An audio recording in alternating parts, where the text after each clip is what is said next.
내가 없는데 어떻게 뭐가 윤회한단 말이냐.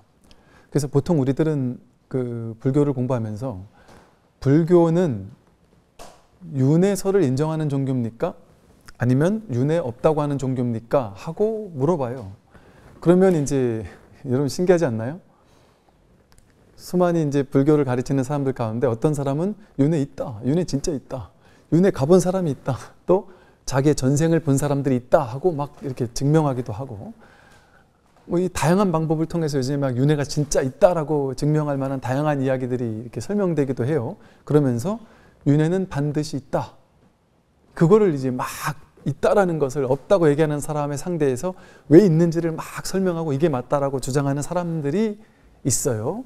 그런가 하면 반대로 윤회 있다고 하는 사람들 다 틀렸다. 윤회는 없다. 왜 윤회가 없는지를 가르쳐 줄게 하면서 윤회는 이래서 없는 거야 라고 해서 윤회가 없다라는 얘기를 탁 설하는 그런 분들도 많이 계세요.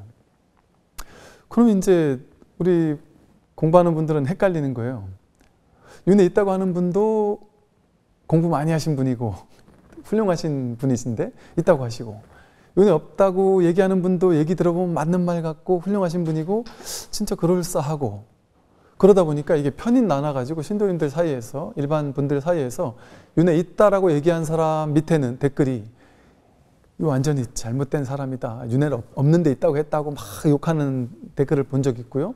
또 윤회가 없다라고 하는 사람에게는 윤회가 왜 없냐 하고 너 이러고도 불교하는 사람이냐 하고 이런 댓글도 본 적이 있어요. 근데 대지도론에서 지난주 말씀드린 것처럼 불교는 그러면 윤회가 있다라는 설을 주장하는 종교일까요? 윤회가 없다라고 하는 설을, 견해를 주장하는 종교일까요? 대지도론에서 말하듯이 상견과 단견에 떨어지는 것은 전부 다 삿된 견해일 뿐이다, 정견이 아니다라고 하고 있어요. 이게 이제 우리 공부하는 사람들이 머리로는 이해 안 되는 말이잖아요. 왜? 머리로는 옳은 거 아니면 그른 거, 이거 아니면 저거, 어떤 견해를 딱 쥐어야 되거든요. 어떤 견해, 이게 맞냐 저게 맞냐, 둘 중에 하나 견해를 탁 쥐어야 되잖아요. 그리고 그것을 그 종교에서는 어떻게 바라보냐 하는 결과를 탁 드러내줘야 되잖아요. 그러니까 불교에서 보는 견해는 어떤 거냐, 이거를 딱 내야 된다고 생각한단 말이에요. 그런데 불교에는 그 어떤 견해도 없습니다. 모든 것에 대한 견해가 없는 게 불교예요. 세상에서 얘기하는 모든 것들을 아무래도 어떤 종교를 가르치는 지도자라면, 예를 들어 이런 거죠. TV에서 뭐 낙태에 대해서 어떤 견해를 가지십니까? 뭐 동성애에 대해서 어떤 견해를 가지십니까? 죽음 이유가 어떤 견해를 가지십니까? 뭐 이런 다양한 세상 사람들의 궁금증에 대해서 올바른 훌륭한 종교 지도자라면 자기 종교에서는 이렇게 설한다라는 것을 뚜렷하게 가지고 있는 사람을 훌륭한 사람이라고 우리는 배워왔을 거예요. 근데 그것은 학문에서는 그럴 수 있습니다. 학문하는 사람들에겐 그럴 수 있어요. 불교는 그 모든 그 모든 주의 주장, 그게 아닙니다. 그것을 벗어나 있어요. 그래서 불교는 수많은 종교 가운데 하나의 종교가 아닙니다, 사실은. 이 종교 저 종교에서는 이걸 주장하고 저걸 주장하는데 불교에서 뭘 주장하느냐? 불교는 주장하는 게 없어요. 그게 중도예요, 중도. 중도라는 게 애매하지 않아요? 이거다라고 얘기도 안 하고 저거다라고도 얘기도 안 하잖아요. 이것도 아닌데 그것이 아닌 것도 아니다, 저것이 아닌데 그것이 아닌 것도 아니다, 이렇게 중도라고 설한단 말이죠.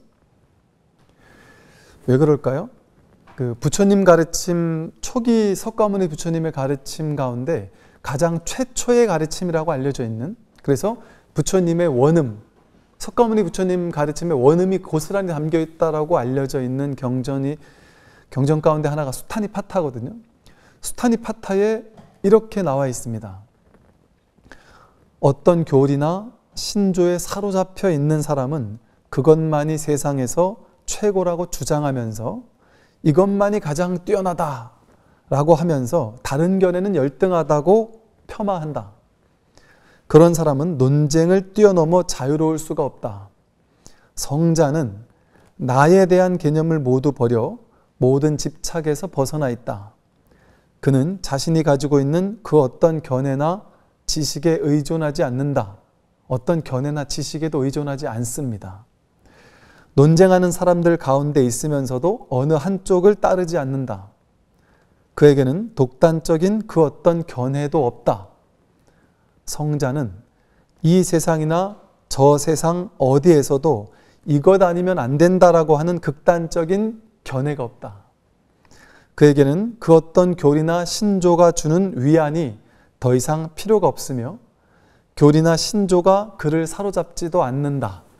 그게 바로 성자고 여기서 말하는 성자가 바로 부처님이란 말이에요. 놀라운 얘기 아닌가요? 우리는 불교를 어떤 주의주장이라고 생각해요. 불교는 불교에서 주장하는 교리가 있다고 생각해요. 불교는 그 어떤 교리도 주장하지 않습니다. 불교에서 설하고 있는 모든 교리는 그 교리를 설하고 주장하기 위해서 그 교리를 설하는 게 아니라 모든 것은 실제가 아니고 주장할 게 아니고 집착할 게 아니고 붙잡을 것이 아니어서 어디도 머물러 있을 수가 없다라는 것을 가르쳐 주기 위해서 무주법, 어디도 머물 수 없어. 무집착, 어디도 집착할 게 없어. 실제가 아니니까 공하다. 어디도 발 디딜 곳이 없으니까 공하다라고 도설했고, 연기법, 어떤 것도 실제가 아니야. 인연 따라 생기고 사라질 뿐이야. 무아, 나라는 게 실제가 없어. 인연 따라 생기고 사라질 뿐인데 내가 어떻게 있겠어. 공이라는 게 주의주장입니까? 그 주의주장할 만한 게 아무것도 없다라는 게 공이에요. 불교에서 설하고 있는 모든 교리는 교리가 아니에요. 그래서 불교 경전에서는 놀라운 이야기가 있죠. 부처님께서 평생을 법을 설하셨지만 한 법도 설한 바가 없다고 설하셨고요. 8만 대장경이 전부 다 임시방편이라고 설하셨어요. 달을 가리키는 손가락에 불과하다. 8만 대장경을 버려도 된단 말이에요. 이런 놀라운 일들이 불교에서는 벌어진단 말이죠. 옛날에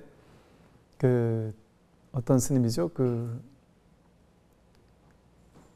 스님 이름을 지금 잠깐 까먹었는데, 그 스님은 그 부처님 목불로 된 부처님을 겨울에 남의 절에 가서 자다가 너무 추워서 불도 뗄 수 없는 겨울에 목불을 떼가지고 훈훈하게 살았단 말이에요.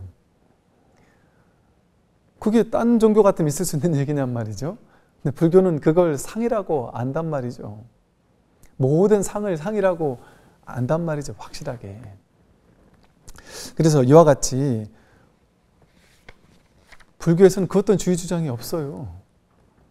이것이다 혹은 저것이다라고 딱 정해진 어떤 고정된 실체적인 무언가를 내세우는 종교가 아니다라는 것이죠. 그 어디에도 탁 발디딜 곳이 없도록 해버립니다. 그래서 우리가 어디에도 안주하지 못하게 만들어요. 우리가 이 교리에 안주하거나 저 교리에 안주하거나 여기에 이 교리를 탁 쥐고 있으면서 내가 죽고 나면 우리 부처님께서 나를 끝까지 책임져 주실 거야 라고 우리가 교리로 가르친다 하면 그거를 탁 믿고 있으면 얼마나 안심스럽겠어요. 내가 죽고 나면 부처님 품에 가겠구나. 얼마나 안심스럽겠어요. 그런데 깨닫고 나면 그런 교리가 주는 안심이 필요가 없어요.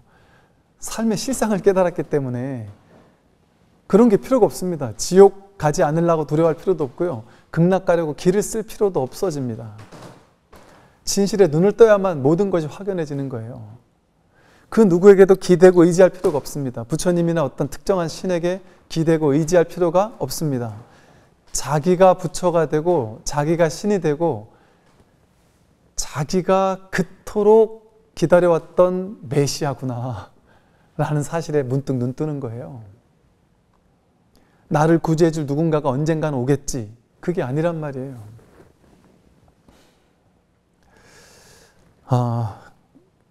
그래서 이 불교에서 뭘 깨닫느냐? 불생불멸을 깨닫는 겁니다. 내가 정말로 불생불멸한다는 걸 깨닫는 거예요. 진짜 자기는 죽지 않아요. 진짜 자기는 태어난 적이 없습니다. 근데 우리는 허상의 가짜 자기만을 진짜 자기라고 착각하며 살았다 보니까, 오온을 나라고 착각하며 살았다 보니까 내가 늙을까 봐, 내가 병들까 봐, 내가 죽으면 어쩌나 하는 두려움에 사로잡히는 겁니다. 그러니까 내가 죽고 나서 지옥 가면 어쩌지? 이거는 자기 생각이 만든 어떤 사상을 쥐고 있는 거 아니에요? 죽고 나서 지옥 갈 것이다 라는 생각을 자기가 만든 거잖아요. 자기 생각에서 나왔잖아요. 죽고 나서 어디에 갈지 영원하다라는 것도 생각이죠. 죽고 나면 끝이다라는 것도 생각이죠. 모든 종교는 죽음 이후를 설해줘야 돼요. 왜? 중생들은 두렵거든요. 죽음 이후가. 그러니까 모든 종교는 종교마다 설하고 있는 죽음 이후가 있어요. 걱정하지 마라. 너희들 죽고 나더라도 우리 신께서 책임지신다. 우리 부처님께서 책임지신다. 하는 어떤 설이 있어요. 그걸 설명을 딱 해주면서 거봐라. 죽고 나도 부처님께서 다 극락세계 데리고 가가지고 행복하게 만들어주는 게 확실하지? 믿어라. 이렇게 하면 우리는 편안하게 안심할 수 있단 말이죠. 그런데 가만히 따져보세요. 그거는 어떤 생각을 믿은 거죠? 내가 이 종교에서 말하는 생각을 믿든 죽음 이후를 설명하는 생각을 믿든 저 종교에서 죽음 이후를 설명하는 생각을 믿든 그러다가 어느 날 이게 아닌 것 같아. 난 저 종교에서 말하는 게 더 맞는 것 같아. 해서 또 다른 종교를 믿든 전부 다 뭐예요? 자기 생각일 뿐이죠. 생각이 믿기로 작정한 것일 뿐이죠. 그게 진짜인지 한 번이라도 검증된 적이 있습니까? 죽음 이후를 갔다 온 사람이 실제 그걸 검증하고 와가지고 설명해 준 사람이 있냔 말이에요. 그거는 자기 생각일 뿐이에요. 자기 생각이 검증한 걸 뿐이에요. 부처님께서 죽음 이후에 대해서 아무리 완벽하게 설해 놓으셨더라도 그거는 하나의 생각으로 치부될 수밖에 없어요. 그래서 부처님께서는 이런 어떤 죽고 나서 우리가 영원하냐 아니면 단멸하느냐, 뭐 부처님은 죽고 나서 어떻게 되느냐, 사후에 부처님도 있습니까 없습니까, 뭐 이 세상은 영원합니까 영원하지 않습니까, 뭐 이런 질문에 대해서 부처님은 독화살의 비유를 들으셨죠. 독화살 맞은 사람이 독화살을 빼고 치유해야 되죠. 이게 가장 시급한 건 이걸 빨리 빼가지고 치료하는 거잖아요. 독을 빼내는 거잖아요. 그래야 온몸에 퍼지지 않을 거 아니겠어요? 그런데 독화살을 맞고 난 사람이 야 빼지 마, 치료하지 마, 어떤 놈이 이걸 나는 쐈는지를 알아야만 나는 그 다음에 빼고 치유할 거야. 그리고 이걸 어떤 독인지 그 독성분을 내가 확실하게 알고 나야만 치료할 거야. 그거 다 알려고 하다가 내가 먼저 죽지 않겠어요? 이렇게 어리석은 짓이라는 거예요. 죽고 나서 영원하냐 단멸하냐 이런 것, 어떤 특정한 교리나 이런 것들을 내가 쥐려고 하는 것은 어리석은 일이다. 그래서 빨리 독화살을 빼는 게 중요하다. 즉 괴로움에서 괴로움을 해결하는 게 중요하단 말이죠. 괴로움을 해결하고 나면 지금까지 내가 괴로워했던 모든 괴로움들이 실제 있는 괴로움이 아니라 허망한 망상 분별이 만들어낸 허상의 괴로움이라는 사실을 깨닫게 된단 말이죠. 그것을 깨닫고 나면 이치가 여실해진단 말이에요. 근데 이 여실한 진리는 어떤 느낌이냐면 이렇게도 설명할 수 있겠구나. 근데 그게 다가 아니에요. 그렇지 않은 측면이 있단 말이에요. 또 저렇게도 설명할 수 있는 측면이 있단 말이에요. 그러나 거기에 그걸 붙잡으면 안 되는 거예요. 그래서 모든 불교 경전의 말씀은요, 말 그대로 진리라고 믿어서는 안 됩니다. 말 그대로 진리인 게 하나도 없어요. 모든 교리나 경전의 가르침은 그렇게도 설명할 수 있는 측면이 있어. 저렇게도 설명할 수 있지, 할 수 있어요.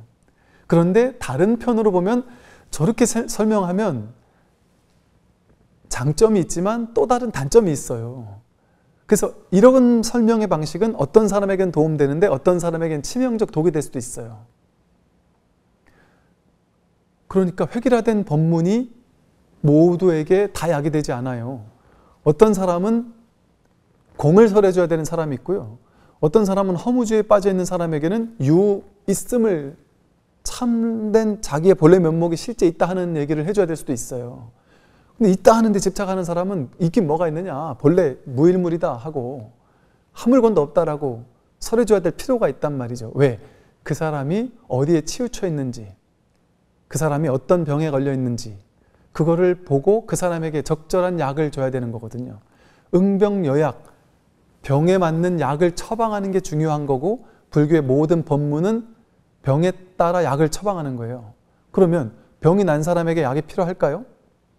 내가 감기 걸렸을 때는 감기약을 먹어야 되는데 감기가 낫고 나서도 감기약 먹고 난 것 때문에 너무 좋아서 그 감기약이 너무 좋아서 감기약과 사랑에 빠져서 죽을 때까지 감기약을 매일 먹고 살아야 될까요? 어리석은 사람이에요. 그러니까 불교 경전도 내려놓으라고 하는 거예요. 불교 경전에도 집착해서는 안 된다고 하는 겁니다. 임시방편이라서 획일화되게 무조건 다 먹는 게 아니에요. 그래서 이거는 불교는 일용할 양식이 아니라 약이다 이러잖아요. 그러니까 불교는 일용할 양식이면 어때야 돼요? 죽을 때까지 법문 듣고 살아야 돼요. 왜? 일용할 양식은 안 먹으면 죽으니까. 밥은 안 먹으면 죽잖아요. 이 불교 공부는 밥이 아니라 약이에요. 약. 약은 아픈 사람만 먹으면 되죠. 아픈 것을 법문 듣고 나았으면 더 이상 약 먹을 필요가 없는 거예요. 우리가 부처님 옆에 있을 필요가 없는 거예요. 절에 계속 나올 필요가 없는 거예요. 내가 부처가 되고 내가 법당이 되고 내가 도량이 되어서 내가 가는 곳마다 도량을 펼치고 법을 펼치고 사람들에게 괴로움에서 노연하게 해줘야 되는 거예요. 그래서 불교에서는 뭐가 있냐면 하사내라 이런 얘기가 있죠. 공부했으면 하사내라. 너의 법을 펴라. 그게 불교의 목적이에요. 평생 이 절 나오면서 평생 이 절 나오면 도움은 되겠죠. 절에는. 근데 그렇게 하는 게 아니란 말이죠. 왜? 이것은 평생 꾸역꾸역 먹고 있는 약이 아니기 때문에 약은 임시방편으로 일시적으로 필요한 거거든요. 그래서 약을 먹고 나아서 그 건강한 몸으로 또 아픈 사람들을 구해주라는 거예요. 그게 부처님 가르침의 핵심이다. 그러니 어떤 교리, 어떤 약이 만병통치약이 있겠습니까? 이 병에 통하는 약, 저 병에 통하는 약이 다르단 말이에요. 그러니까 그 약 하나를 쥐고서는 나를 낫게 한 약이라고 해서 그것만이 최고로 가면서 이 약만을 계속 팔면 그거는 삿된 스승인 거죠. 혹은 그것을 주장하더라도 스스로 그것을 깨뜨리는 게 올바른 스승이에요. 올바른 법을 펴는 방식이에요. 자기가 얘기하고 자기가 그걸 깨야 된단 말이에요. 깨는 것까지 해야 된단 말이에요. 파사현정. 그래서 특정한 어떤 것을 주장하는 게 필요하지 않다. 주의주장이 불교에서는 그것이 부처님 가르치는 핵심이 아니라는 것이죠. 두 번째로 이 시제법 공상은 이 공한 모양은 어떤 또 측면을 가지고 있느냐 하면 불구부정의 측면을 가지고 있습니다. 아까 말한 이제 그 불생불멸이라는 것은 존재의 어떤 특성이라면 불구부정, 부증불감은 불구부정하면 더러운 것도 없고 깨끗한 것도 없다라는 거잖아요. 어떤 질적인 차원이라면 부증불감은 약간 양적인 차원 그런 게 정해져 있지 않다라는 얘기겠죠. 예를 들어 이제 우리가 현실에서 분별을 할 때는 더러운 것도 있고 깨끗한 것도 있죠. 그죠? 분별하는 눈으로 보면. 근데 우리는 평생을 분별하면서만 살아왔죠. 그러니까 우리에게는 더러운 거냐 깨끗한 거냐가 되게 중요하죠. 중요합니다. 부모가 자식을 키울 때 자식에게 깨끗한 걸 먹이고 더러운 건 먹이지 않는 게 중요하지요. 옛날에 아이들이 산에 가서 막 흙도 집어먹고 풀도 막 뜯어먹고 아무거나 입에다 넣기도 하고 흙장난도 막 하고 놀고 이게 숲에서 놀았단 말이에요. 근데 지금은 숲에 가서 그렇게 놀면 어떤 느낌이 드냐면 이 더러운 거 만지면 안 돼! 이러고 지지지지 하고 못 만지게 한단 말이에요.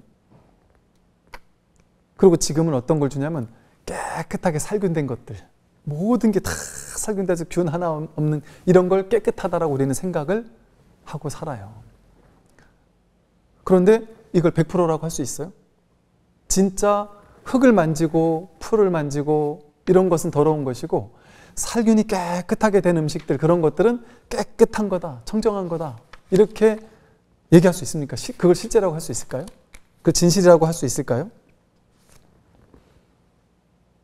분별에서는 그게 맞다고 생각할 수 있죠. 그죠? 그건 분별이 맞는 거예요. 분별이. 그런데 그 분별도 진짜냔 말이죠. 그 분별이 진짜냔 말이죠. 한때 이 세계적으로 이 세균 있잖아요. 세균 질병설이라고 해서 우리 파스테르라고 잘 아는 파스테르가 모든 질병의 원인은 세균에 있다라고 주장을 한 거예요. 그래서 세균이 모든 병을 가져온다 이런 식의 주장을 했던 거죠. 근데 그것 때문에 지금 곳곳에서 세균을 없애는 것들, 그게 아주 신앙처럼 되어 있어요. 세균을 없애는 거는 아주 깨끗한 거고 세균이 득실거리는 건 아주 안 좋은 거야 라는 것이, 그래서 아주 산업으로 자리 잡았어요. 그 세균이 우리를 망친다라는 것이 이 돈이 되는 장사가 돼버린 거예요. 그러니까 이제는 칫솔 살균해야 되죠. 식기 살균해야 되죠. 가습기 살균해야 되죠. 온갖 살균기, 살균제, 먹거리도 살균해야 되고 공기도 살균해야 되고 살균 전문 업체들이 막 아주 호황을 이루고 있죠. 그러다가 이것만을 믿고 살다 보니까 어때요? 옛날에 그랬다래요. 가습기 살균제 광고가 인체에 무해하고 우리 아이를 살리기 위해서, 아이를 깨끗하게 살리기 위해서 피톤치드 가득한 살림력 효과를 얻어야 된다.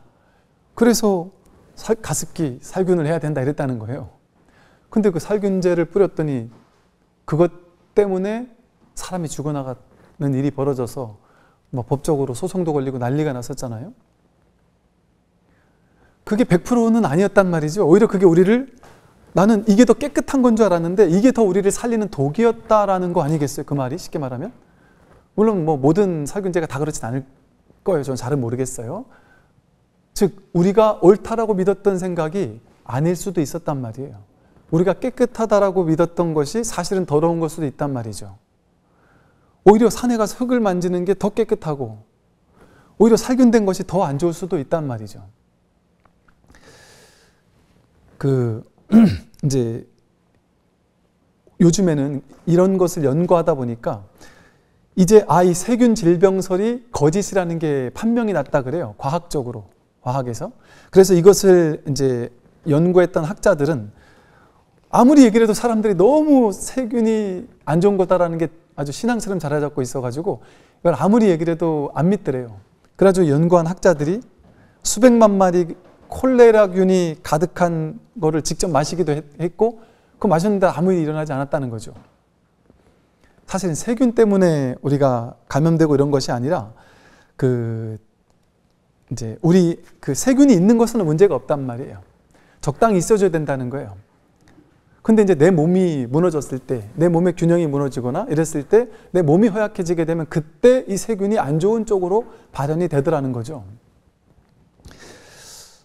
그래서 우리 몸에는 적절하게 세균도 있어야 된다는 거예요. 세균이 너무 없으면, 세균수가 너무 적어지게 되면 그 백혈구가 먹을 세균이 없어져서 정상적인 세포를 공격하게 된대요. 그래서 오히려 아토피나 자가 면역 질환에 걸리기가 오히려 쉬워지기도 한다는 거예요. 그 세균 공포증을 연구한, 세균 공포증에 걸린 학자들이 있다는 거예요. 세균을 이렇게 현미경으로 보다 보니까 세균이 득실거리는 물 같은 것들을 절대 못 먹는다는 거예요. 정말 옳다 그러다라고 더럽고 깨끗하다라고 생각했던 게 진짜 더러운지 진짜 깨끗한 건지 알 수 있느냐 말이죠. 그리고 실제 더럽다라고 한다 할지라도 그게 우리 사람이 적당히 더러운 게 있어야 되지 않을까요? 너무 깨끗하기만 하면 막 이게 막 연예인들 중에도 보면 막 너무 깨끗한 이런 사람도 있다 그러잖아요. 그거는 그쪽으로 한쪽으로 치우친 사람이겠죠. 너무 과도하게 깨끗하고 막 청결해야 되는 사람들은 그런 사람과 함께 살면 살고 싶나요? 그런 사람과 함께 살면 좀 스트레스 받을 수 있겠죠. 그죠? 왜 그럴까요? 한쪽에 극단에 치우쳤기 때문에 그렇죠. 사실은 적당히 더러움도 있어야 되죠. 제가 정말 이게 며칠씩 우리 머리 안 감고 뭐 안 씻고 이러면 너무 더러울 것 같잖아요. 사람이 어떻게 살아 이러잖아요. 제가 히말라야 한 20일 넘게 가 있었을 때 히말라야 가서는 물도 없고 씻을 수가 없거든요. 그래서 한 20일 넘게 안 씻은 적이 있었어요. 아니면 씻어봐야 요만한 물 사가지고 고양이 세수 정도만 이렇게 하면서 몸 목욕은 안 한 적도 있었어요. 아무 문제가 없더라고요. 그런 사람들끼리 만나 얘기하고 하니까 전혀 모르겠고. 그런데 이렇게 더러울 때는 아무 문제가 없다가 내려와가지고 목욕하고 나서 그날 갑자기 감기가 막 확 와버렸어요.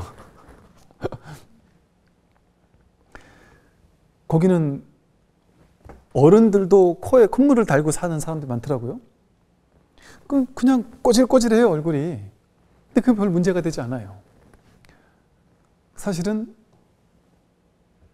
적당히, 여러분 그런 거 들어봤나요? 어떤 사람이 머리를 감을 때 샴푸로 안 감고 일체 샴푸 같은 거 안 쓰고 그냥 물로만 감는 사람, 또는 피부를 뭐 비누나 화장품이나 일체 안 하고 그냥 물로만 이렇게 씻는 사람들, 그런 사람들이 있다 그러죠. 그렇게 많이 해본 사람들이 있다 그래요. 한 달 뒤, 100일 뒤, 몇 달 뒤 지나서 보면 아무 문제가 없고 오히려 머리빨이, 모공이 좋아지고 피부도 좋아지고 그랬다 그래요. 저는 확실치는 않으나 저 또한 옛날에 여기 얼굴에 버짐이 너무 많아가지고 진짜 버짐이 너무 많았어요. 저 어릴 때. 뭔 짓을 해도 안 되는 거예요. 화장품으로 떡칠을 해도 안 되고. 그래서 제가 이제 아마 강원도 살아서 그랬을 수도 있어요. 강원도에 살던 어느 날 이것저것 해봐도 안 되니까, 제가 그때 막 친환경 쪽에 관심이 있었던 때라 그때 뭐 하여간 한동안 계속해서 화장품도 안 바르고 비누칠도 안 하고 뭐 아무것도 안 하고 그냥 얼굴은 그냥 물로만, 목욕을 항상 물로만 이렇게 하면서 몇 년을 살았던 적이 있었어요. 아무 문제가 없더라고요. 모르겠어요. 저만 느꼈나 모르겠네요. 근데 아무 문제 없더라고요. 그래서 그런지 모르겠는데 어쨌든 그러고 나서는 지금은 크게 뭐 이렇게 버짐으로 고생하지는 않는 것 같아요. 어느 순간부터인가. 확인되지 않은 정보예요. 그래서 알 수 없어요. 그런데 그러니까 즉 우리가 더럽다 깨끗하다는 게 알 수 있습니까? 제가 학생들 데리고 수련대를 하면서 바로공양을 해보면, 바로공양 처음 하는 사람들은 여기 밥그릇, 국그릇, 반찬그릇, 물 이렇게 있어요. 그럼 밥 먹고 국 먹고 물 먹고 반찬 먹고 이러면 깨끗하다고 생각하잖아요. 근데 나중에 다 먹고 나서 김치 하나 가지고 물을 벗어, 여기 있던 물을 여기다 부어가지고 밥그릇을 닦고, 그 옆에 국에 벗어 국그릇을 또 닦고, 반찬 그릇에 벗어 반찬 그릇을 또 닦아요. 닦으면 이제 그 숭늉, 막 밥하고 국하고 반찬 찌꺼기 있는 게 물이 남잖아요. 마시라 랜단 말이죠. 이거 더럽다고 절대 못 먹겠다는 친구들이 있고요. 그걸 먹고 나면 시궁창 먹는 것 같다라면서 욱 하고 토하는 사람도 봤다니까요. 근데 이게 첫째 날은 막 못 먹겠다 그러다가 나중에 이제 2, 3일 지나잖아요. 그러면 그냥 뭐 시원하다고 맛있게 먹어요. 아무렇지도 않다고. 막상 먹어보니 괜찮네요 하고 그냥 먹는단 말이죠. 보세요. 시간대를 달리해서 밥 들어가고 국 들어가고 반찬 들어가서 여기서 섞이면 깨끗하고 여기서 섞어서 넣으면 더럽습니까? 뭔 선후가 있으면 깨끗하고 같이 들어가면, 동시에 들어가면 더럽습니까? 말이 안 되잖아요. 그건 자기 생각이잖아요. 자기 생각이 더럽다 깨끗하다, 자기 생각에서 나온 거지 실제 그게 더럽고 깨끗하냔 말이죠. 그러니까 이게 관념에서 나온 거란 말이죠. 관념에서. 더럽다 깨끗하다 하는 것들. 제가 옛날에 이제 친환경 공부할 때 보면요, 우리 몸에 가장 좋은 화장품은 땀이라는 얘기를 어디서 들은 적이 있어요. 그냥 안 바르고 적절히 땀이 나가지고 이렇게 땀이 이렇게 있는 게 좋대요. 우리는 깨끗하게 씻고 화장품 비누로 땀 같은 거는 막 완전 없애버리게 씻고 나서 그 위에 이제 칠을 해가지고 땀이 나면 막 이거 없애버리려고 애쓰고 하는데, 땀이 적당히 이렇게 몸을 보호해주는 역할을 한단 말이죠. 이처럼 우리는 더럽다 깨끗하다라고 생각하는 것들이 우리들의 관념에서 오는 것이죠. 그리고 또 여기서 말하는 이 더럽다 깨끗하다라는 것은 꼭 지금 말씀드린 것처럼 그런 실질적으로 더럽고 깨끗한 것만을 설명하는 게 아닙니다. 여기서 불구부정해서 더럽다 깨끗하다라는 게 본래 더러움도 없고 깨끗한 것도 없다, 이 말은 뭐냐면 아까 말한 것처럼 알 수 없다는 거죠. 모를 뿐이라는 겁니다. 이게 진짜 더러운 건지 깨끗한 건지를 알 수 없다는 거예요. 모를 뿐이라는 얘기예요. 실제로 우리가 더러운 것을 먹고 몸이 안 좋아졌어요. 그런데 그 결과, 그것 때문에 내가 더욱더 몸을 건강하게 유지하는 사람도 있을 수 있죠. 그죠? 안 좋은 걸 했던 그 경험 때문에 그 다음에 더 좋아질 수도 있잖아요. 그러면 그 더러운 게 나에게 악영향을 미쳤다고 생각하지만 결국엔 나를 돕는 것일 수도 있는 거죠. 어쩌면. 그래서 알 수 없습니다. 그래서 더럽다 깨끗하다가 아까 바로 공양했던 것처럼 사실은 이것과 저것이 모이면 더럽다. 이게 우리는 집에 청소할 때 보면 지저분하다 깨끗하다가 신기하지 않아요? 슥 봤을 때 더러워, 집이 더러워 하는 것과 슥 봤을 때 깨끗하다 하는 게 청소하시다 보면 느끼잖아요. 신기하게 이게 그냥 이렇게 딱 줄만 맞춰 있어도 더럽다는 느낌이 안 들거든요. 근데 이게 이렇게만 몇 개가 이렇게 널려 있으면 집안 청소도 안 하고 이렇게 더럽다 이렇게 생각해요. 근데 요게 요 자리에 가 있으면 안 더러운데 저 자리에 가 있으면 더럽다가 돼버려요. 이렇게 라인을 줄을 맞춰 있으면 안 더러운데 저쪽에 이렇게 던져져 있으면 더럽다라고 생각을 한단 말이죠. 그런데 요즘에 인테리어 같은 거 하는 분들, 세계적인 그 조각가나 세계적인 건축가들은요, 획일적으로 하지 않는다는 거예요. 획일적으로 하면 오히려 그게 훌륭한 건축이 되지 않고 자기만의 저거는 약간 건축하다가 뭐 잘못했나 싶을 정도 약간 하나가 삐뚤어진 그런 게 한두 가지가 있어야 그게 아름다운 미라는 거예요. 옛날 어느 시대 어느 때에는 뭔가 딱 깔맞추고 뭔가 라인이 착착 맞고 이게 좋은 거였는데 이 시대가 유행이 달라지는 거죠. 그럼 그때는 아름다움의 기준도 달라진단 말이죠. 이처럼 여기서 말하는 불구부정에서 더럽다 깨끗하다 하는 것은 꼭 더럽고 깨끗한 것만을 말하는 것이 아니라 어떤 그 질적인 차별이 없다는 거예요. 이 세상 모든 것들은. 즉 나와 남이 나는 청정한 사람이고 저 사람은 더러운 사람 그런 게 없단 말이에요. 이 불교에서는 청정을 되게 중요하게 여기는데 불교에서 말하는 청정은 절대 청정성을 말하는 거예요. 우리 본성이라는 것의 절대 청정성. 즉 우리의 본성은 어디에도 오염될 수 없는 절대 청정성이에요. 예를 들어 우리는 계율을 어기고 사는 사람은 오염된 사람이고 청정하지 못한 사람이고 계율을 잘 지키는 사람은 청정한 사람이라고 방편으로 불교에서 설명을 해요. 근데 그건 어디까지나 방편의 계율이에요. 그러니까 유마경에서도 설하고 우리 계율을 설할 때도 말해요. 계율을 잘 지키라고 말하고 나서 나중에는 진짜 훌륭한 수행자는 계율에서도 자유로울 수 있는 사람이 진짜 훌륭한 사람이죠. 계차법, 열고 닫을 줄 아는 게 진짜 훌륭한 사람이죠. 계율을 지키는 것만 잘하는 사람은 아주 작은 수행자예요. 그래서 유마고사한테 소승불교 수행자들이 엄청 혼나잖아요. 열고 닫을 줄 모르니까. 계율을 지켜야 된다라는 데만 얽매여 있으니까. 진짜 확연한 깨달음을 얻은 사람이라면 계율을 지키는 사람만 청정이 아니란 말이에요. 우리들 모든 존재의 본연의 절대 청정성을 깨달은 것, 그걸 진짜 청정하다고 하는 거예요. 즉 우리 모두는 더럽거나 깨끗할 수 없다라는 사실을 자각하는 거예요. 본래는 불구부정이구나, 더러울 수도 없고 깨끗할 수도 없구나라는 것을 깨닫는 것, 그게 진짜 불구부정이에요. 여러분은 죄를 졌어도 오염될 수 없습니다. 여러분의 본성은. 물론 죄를 졌으면 죄에 대한 과보는 받아요. 인과응보의 현실적 과보는 받아요. 그러나 근원에서, 본질에서 죄가 없습니다. 죄무자성 종심기. 마음 따라 일어날 뿐이에요. 죄라는 게 실체가 없습니다. 우리가 과거에 잘못을 지었다고 해서 부처가 못 되느냐? 그럴 수가 없습니다. 부처는 오염될 수가 없어요. 부처는 단 한순간도 오염될 수가 없습니다. 심지어 내가 누구를 죽였어도 자기의 부처 성품은 오염되지 않아요.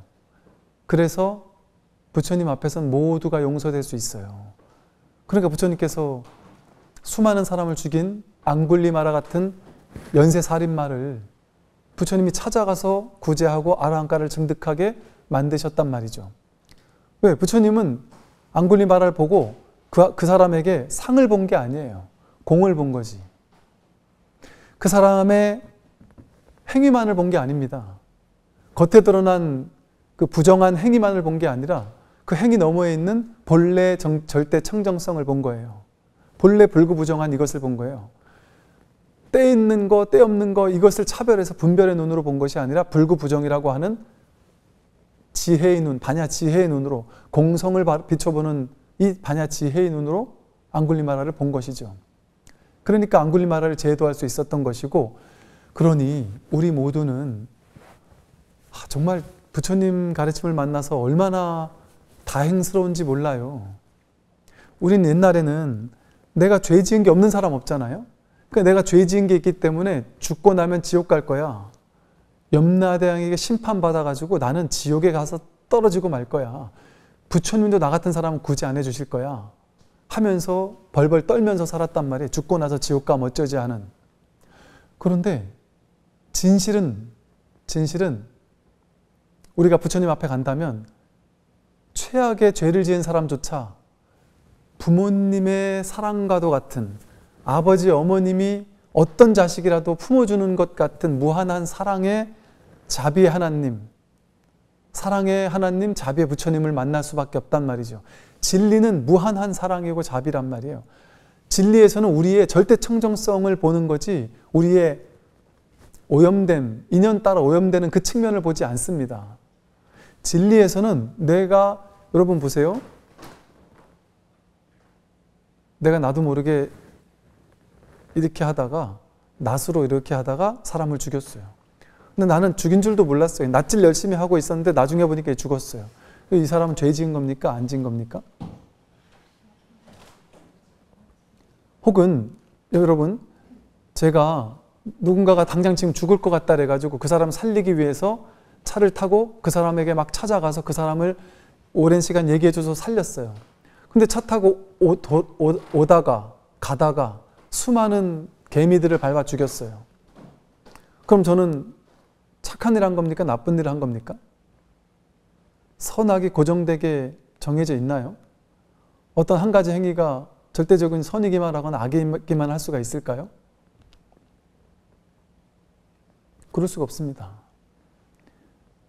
인연 따라 돌아가는 것에는 선과 악이 없어요. 폭풍우가 와가지고 막 쓸어가서 지금 미국의 뭐 마을을 전체 집어삼켰다고 해서 사람들이 많이 죽었다고 하는데, 그러면 그 허리케인이 온 것은 죽일 놈인가요? 살리기 위해서 왔을까요? 죽이기 위해서 왔을까요? 선과 악이라고, 어떤 현상을 선과 악이라고 고정지을 수 있느냐 말이죠. 임진왜란 때 승군을 조직해서 스님들이 일본들과 싸워서 일본 군인들을 죽였어요. 그 스님이 할 짓입니까? 못할 짓입니까? 스님들이 잘하신 걸까요? 못한 것일까요? 그걸 절대적으로 하나로 딱 얘기할 수 있습니까? 옳은 거야 혹은 그른 거야 라고 말할 수 있을까요? 그건 말할 수 없습니다. 그러면 지금 당장 우리 신도님이 죽어가는데, 어제까지 절해오던 신도님이 죽어가는데 어떻게 해요? 지금 당장 죽는데 못 죽게 막아야 하지 않겠어요? 절대선 절대악이라는 게 고정돼 있느냐 말이죠. 이쯤 오면은 선과 악, 옳고 그름, 깨끗하고 더러움, 죄와 복, 이런 게 정해져 있을까요? 죄와 복이 정해져 있을까요? 십자군 전쟁에 참여하는 군사들은 자신들이 복을 짓는다고 생각하고 전쟁에 참석해서 죽이면 죽일수록 더 큰 복을 짓는다고 생각했을 거예요. 이처럼 인품이든 인종이든 종교든 장애가 있든 없든 나이가 많든 적든 신분이 높고 낮든 학력이 좋고 나쁘든 성별이 어떻든 생김새가 어떻든 국적이 어떻든 출신이 어떻든 간에 모두가 대평등이란 말이에요. 더럽고 깨끗한 게 없고 높고 낮은 게 없다라는 거예요. 질적으로 아무런 차별이 없다. 존재 근원의 본래적인 절대 청정성. 그것이 우리의 진짜 본래 면목의 공성의 모습이라는 거예요. 그게 불구부정이 뜻하는 바입니다. 우리는 본래 불구부정이기 때문에 못난 사람이 없고 잘난 사람이 없어요. 죄와 벌이 둘이 아니고 신분에 따라서, 뭐 경력에 따라서, 남녀에 따라서 그 어떤 차별도 일어날 수 없어요. 심지어 깨닫고 나면 부처와 중생이 전혀 차별이 있을 수 없습니다. 우리도 똑같은 부처란 말이죠. 이런 어떤 존재 근원의 질적인 본래 평등성, 무분별지, 이것이 바로 불구부정이 설하고 있는 가치다. 오늘 여기까지 말씀드리면서 오늘 강의 모두 마치도록 하겠습니다. 선물하십시오. 네, 수고 많으셨습니다. 조심히 들어가십시오.